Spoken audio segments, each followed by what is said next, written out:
Seriously, you guys will not believe how simple, easy, and healthy these snacks are. You're not gonna believe it.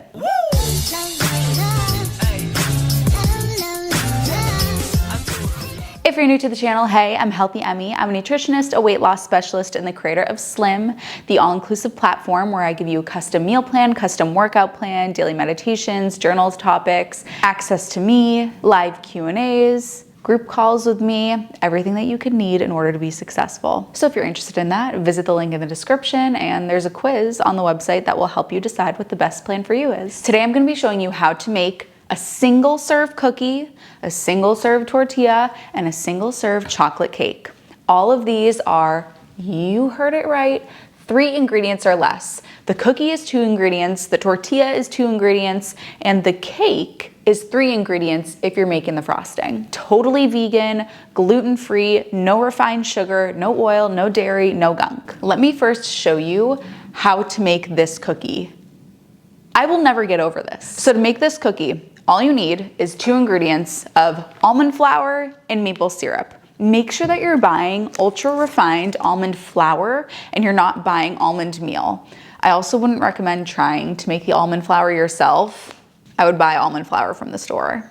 The one that I am choosing to use is from Whole Foods, the 365 almond flour. You are also going to need maple syrup. This is 100% pure maple syrup. This is not pancake syrup. Bless his heart, my fiance did not know there's a difference. If you're not sure, look at the ingredients. The only ingredient should be maple syrup. Here's exactly what we do next. Here are the single serve measurements. If you want to make just 1 cookie, you're going to need 2 tablespoons of the almond flour and 2 teaspoons of the maple syrup. And that is all you need. It is so crazy how easy this is. All you're going to do is mix these together, and then you're going to form it into, just like you would with any cookie dough, form it into a little golf ball. Now, depending on how crispy you want the cookie to be, you are going to flatten that cookie dough ball to your desired level of thinness and crispiness. The thinner you make the cookie, the crispier it will be. The thicker it is, the more chewy it will be. Then I am putting this onto Silpat. You can use Silpat or you can use parchment paper. You're going to want to use something to ensure that it doesn't stick, but I like using Silpat because it is reusable and it doesn't have a bunch of waste, and you can get it for fairly cheap on Amazon. Now, my oven is preheated to 350. Depending on the age of your oven, the size of your oven, whether you're using Silpat or parchment paper, baking time is going to differ. Mine ended up being in there for about 13 minutes, and then I let it cool down and get nice and crispy. I could not believe how much this tasted. It reminded me of my grandmother used to make these shellac cookies that were butter and sugar, and it reminded me of that. So just so impressive. When I have kids, I'm going to be making these for them all the time. This absolutely blew my mind. Look how thin and crispy it is. If you like thin, crispy cookies, you're in trouble with this one. You could even add in some chocolate chips to this, but truly it is, do you hear that?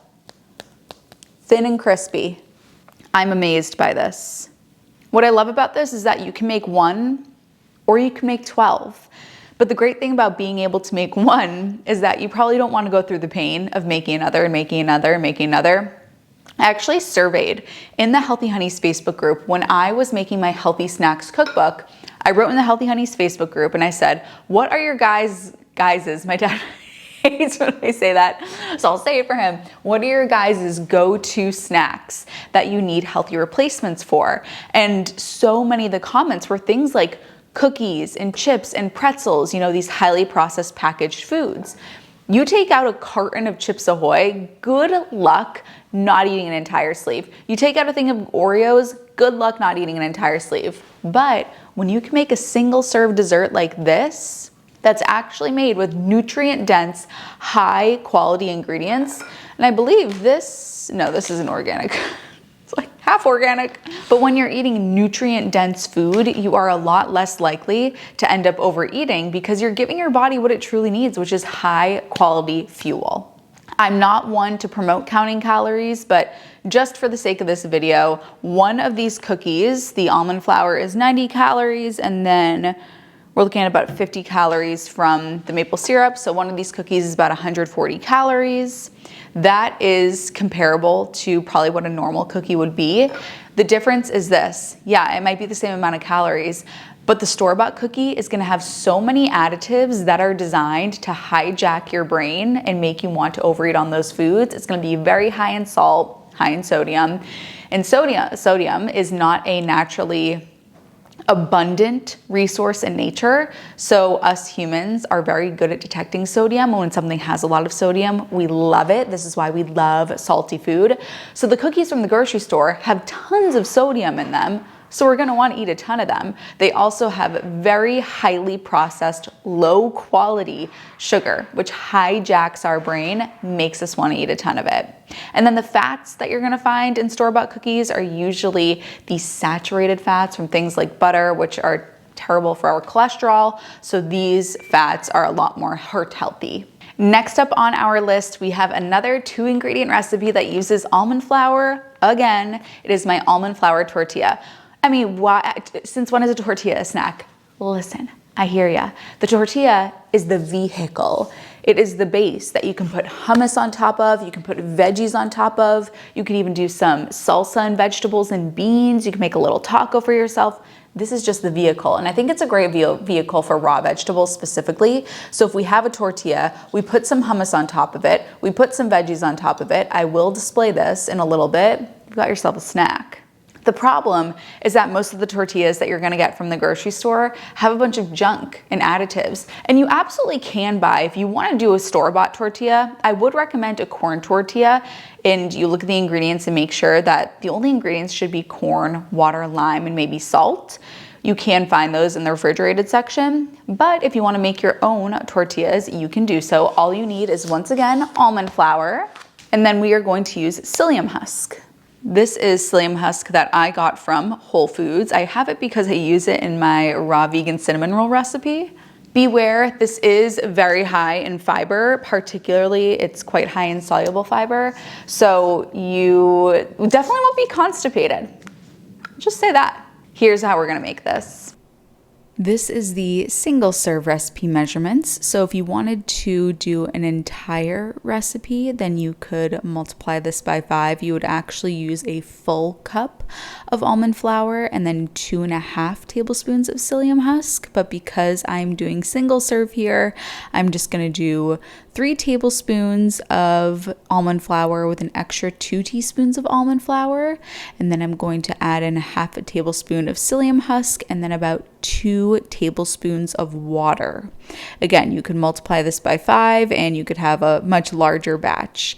Then I'm going to put the dough ball onto some wax paper, put a bit of wax paper on top of it, and then roll it into a tortilla shape.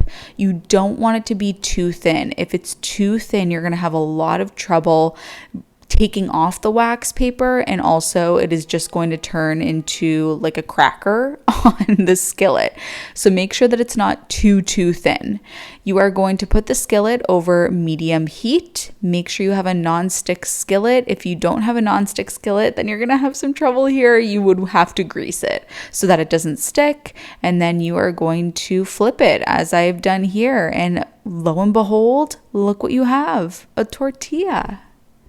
Now, as you can see here, I'm spreading on some spicy cashew cream, and then I'm putting on a little bit of chili, but you could put on some hummus and then put on a bunch of raw vegetables. I think that would be a great use of this tortilla. You also could have a little bit of Mexican food. You could do some rice and beans and then do some water sauteed peppers and onions with some guacamole and some salsa.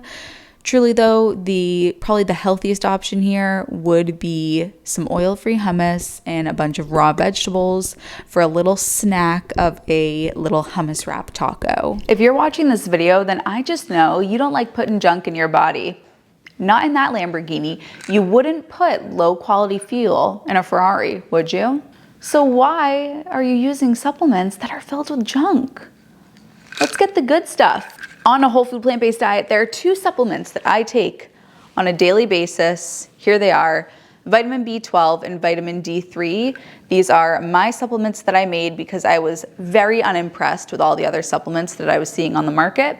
As you can see, these have no GMOs, no sugar, no oil, no gross stuff, vegan, clean, premium ingredients. You can even get them shipped to your door every month so that you don't have to worry about it. You'll just get a steady supply of both of these.